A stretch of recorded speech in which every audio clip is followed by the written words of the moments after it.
Korbel Winery has been around since 1882, so we've been in business for about 130 years. And we want to be a business that's going to be around for another 130 years. So we have to think about everything we do, from the way we process grapes to the way we make wine, and that includes also our wastewater system, and make sure that we're running that efficiently and doing a good job both for the winery and for the environment. Wine is a food product, so all of the equipment that's used to process the wine, it has to be very thoroughly cleaned every day that we use it. And so this is where a majority of the water is coming from. Traditionally, they use a facultative pond system, and they'll use floating aerators.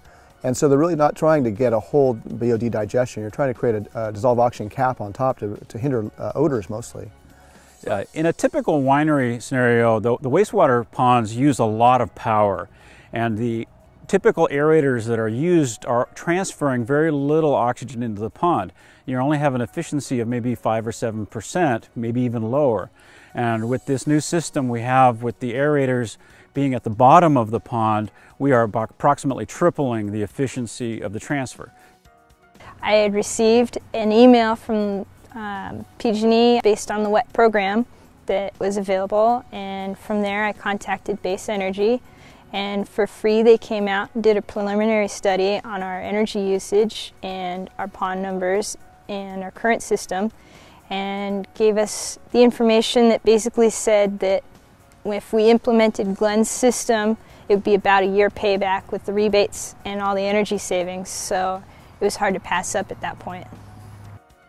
So the new system consists of a 50 horsepower blower on the surface next to the ponds, and then it goes underneath the road where it connects to 6 manifolds that go and run underneath the water to about a couple feet above the bottom of the pond, and from there it spreads out into a grid.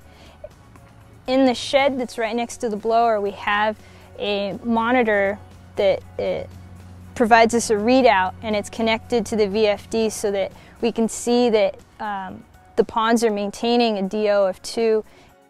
Maintenance costs are down.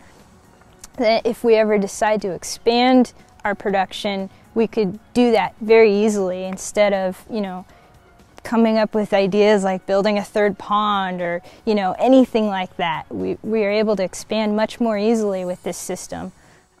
A project like this where we save energy, we reduce emissions of carbon dioxide, we're improving water quality, and by the way, we save money and are more profitable. I mean, what's wrong with that? I mean, it's a great system.